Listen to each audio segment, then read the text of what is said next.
All right, guys, welcome back to the channel. Today's a fun day because we get to tear more stuff out of our stock E46 chassis and make it a little bit more race car, right? But today, we're gonna be getting rid of all the brake lines because we got this kit right here from Pro Lines in the UK. We got a full brake line replacement kit that moves everything internal of the car via bulkheads and deletes the ABS. Overall, I mean, the ABS hasn't been causing me issues as of late, but the fact of the matter is there's a lot of overcomplication in the stock brake system when it comes to bleeding and everything. It just makes it that much more of a pain. And while I'm in here, which I know is, you know, we all know that the "while I'm in here" statement generally gets all of us car guys in a lot of trouble. But while I'm in here, I might as well delete it all, simplify the brake system, and that way I can actually put a bias valve in because the other thing that I'm not a big fan of with this chassis is the fact that when I left foot brake, I can't really feel much front brake. Realistically, it more slows the rear wheels down, and I know I could probably change that with some different brake pad compounds, and I plan to, but while I'm here, I might as well put a bias valve in and have it be able to be adjusted on the fly.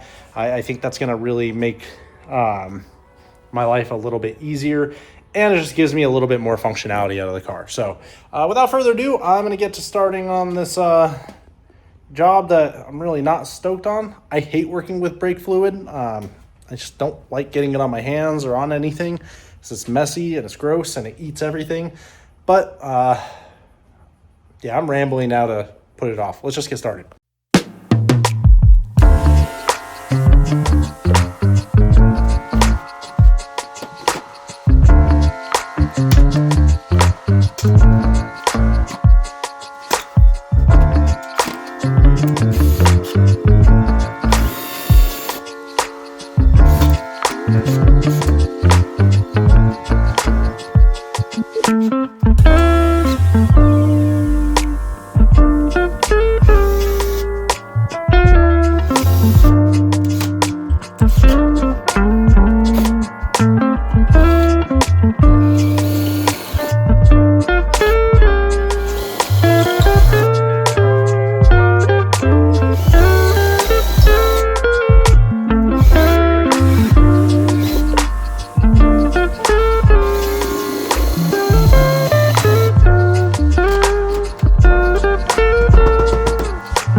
All right, well, got as much as I could done. Unfortunately, the only drill I have is not a particularly good one from Harbor Freight, and I only have one battery, and it died. So we got this little panel pulled out right here, but we needed to do that so we could get this panel right here, which covers this panel right here, and then the passenger side strut tower is done. Luckily, like, the driver's side doesn't seem to be all that bad, just because there's not as much sheet metal there. But yeah, I want to get the tubs done before I put the brake lines in, so that way it's just cleaned up, out of the way, and we have a lot more room in those areas, because especially on the passenger side, I want to be able to run my catch can there and get that going. But yeah, it's hot as hell. I don't know how much you guys can tell, but every time I'm out here in the garage for longer than like 30 minutes to an hour, dripping sweat, and start getting a pretty gnarly headache. So I'm gonna let that battery charge and head inside, and I'll check back in when the drill is charged and I'm cooled off. Maybe tomorrow.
All right, well, my phone overheated because it's like 109 degrees outside out here in Phoenix area today. But you guys kind of got the gist of what I was doing. All the spot welds that I had drilled out needed to be ground down, so that way I didn't like nick myself on them like I did on this finger or on this knuckle.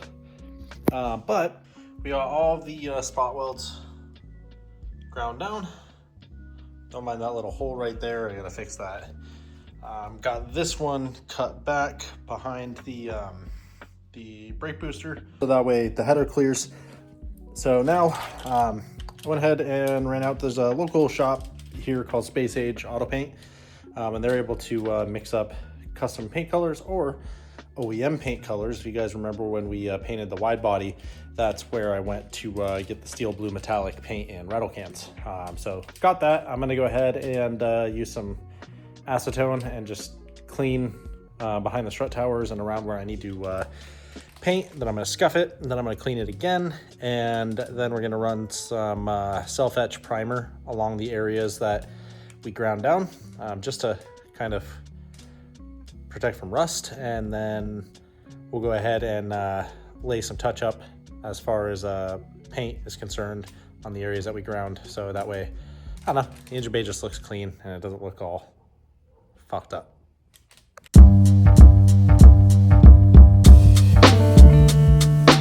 Back in the garage, my phone keeps overheating in the garage, so it's really hard to film.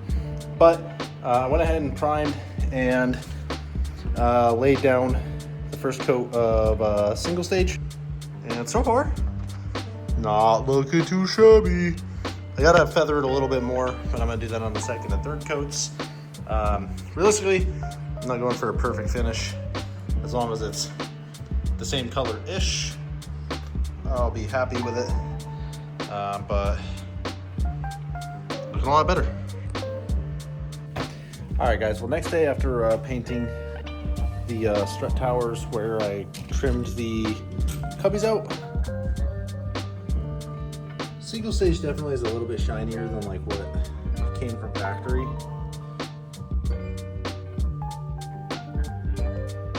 But not too shabby. Now what I need to do though is start running the new brake lines. I'm gonna go grab them really quick, and then I'll show you what we got.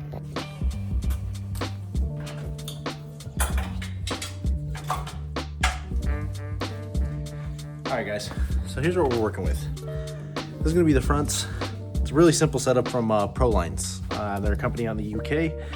Turnaround time was really amazing, and the quality, I'm sure if you guys can see, finish on everything looks really nice. I went with the carbon look just because why not? Didn't cost anything different and looks cooler than just straight black lines. But super simple setup for the fronts. We're just going to attach this to the master cylinder, route the lines to the respective positions, and then figure out how we're going to keep this up and along the firewall, so that way it's out of the way. So we may have to hold off on permanently affixing them until the motor and of course the headers are in the car, so we can keep these as far away from the headers as we can while still routing them efficiently. But I want to go ahead and start kind of running them in and just getting them laid out in the car, so that way I kind of have an idea of what the hell I'm doing. So fairly simple if you speak German, which I don't, so I have to Google things. But fronts are going to go in the port that's marked V for, sorry if I butchered this, Vorse means front in German. So we're going to go ahead and get this snugged in. I'm not going to fully lock it down yet, because we still need to just like make sure everything's going to lay where it needs to. And one line goes to driver, another line goes to passenger. Super simple, so I'm going to get them routed and then I'll check back in.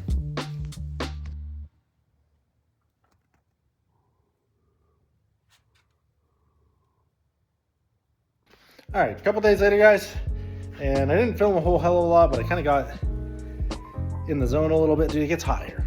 It's like 110 degrees every time I'm working in the garage, and I'm just trying to dial in to get some work done, but I'll show you guys where we're at. Got the brake lights routed through the bulkhead there. HVAC delete panel just kind of loosely in place to make sure it was fit up. We got the steering shaft removed, and we're waiting on some parts for that. We're going to be replacing the U-joint, or the rubber bushing with a U-joint, so that way it's a little bit more reliable, won't melt next to LS heat. We have the brake lines loosely plumbed up. We haven't done the rears yet because I want to make sure that we have the right lengths and everything. But overall, that's where we're at now. Getting ready to do some stuff today, but I'm going to stop the video here because we're going to save that till the next video. So if you like today's content, like, comment, subscribe. Stay tuned for more, because there's going to be more coming soon. And the stuff coming up soon is pretty damn exciting. So everybody stay easy, and as always, peace. Get down in the car, one time give it all, bust it open hard, let me see you job. Get down in the car, one time give it all, bust it open hard, let me see you job. I fucked up this Russell, yeah, we hustle, but the